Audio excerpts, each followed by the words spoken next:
Police have met tens of thousands of protesters in Hong Kong with tear gas, pepper spray and batons as they fear an escalation in violence over moves by China to extradite people more easily from the autonomous territory. The scenes are reminiscent of the 2014 Umbrella Revolution, though this time the crowds appear to be far more agitated. They have blocked the major boulevards surrounding Hong Kong's parliament, prompting authorities to warn lawmakers to stay away. We can cross now to our correspondent Craig Hoyle, who is on the streets of Hong Kong. Good evening, Craig. What's the latest there? Hi, Lisa. As you were saying, chaos on the streets of Hong Kong today. Tens of thousands of protesters have flooded to the area around the Legislative Council, which is Hong Kong's equivalent of Parliament. This legislation for this extradition process was scheduled to be read in Parliament today.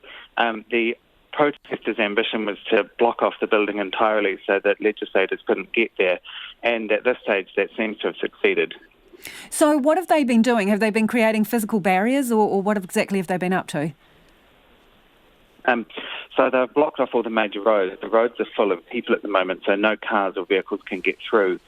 They've also been creating barricades with metal barriers, and some protesters have been tearing up the footpaths and creating barriers with bricks. Police are also concerned that those bricks could start being used as projectiles if things get violent. So there has been debate about the numbers.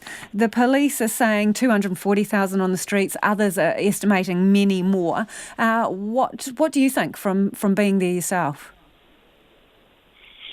So those were the numbers for the protest on Sunday. So there's definitely not that number of people on the streets today.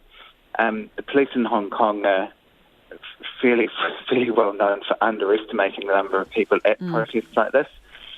I would say the organisers are probably closer to the accurate number. They might be overstating it a bit at 1.03 million, but I would say the numbers are probably higher than what the police are saying.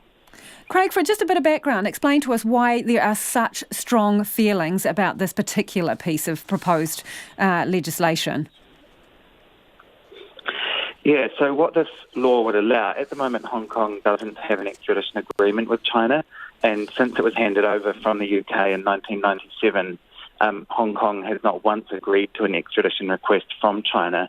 And the reason for that is there are concerns over human rights in China, and also the fact that courts there are controlled by the Communist Party, so there's no guarantee to a fair trial.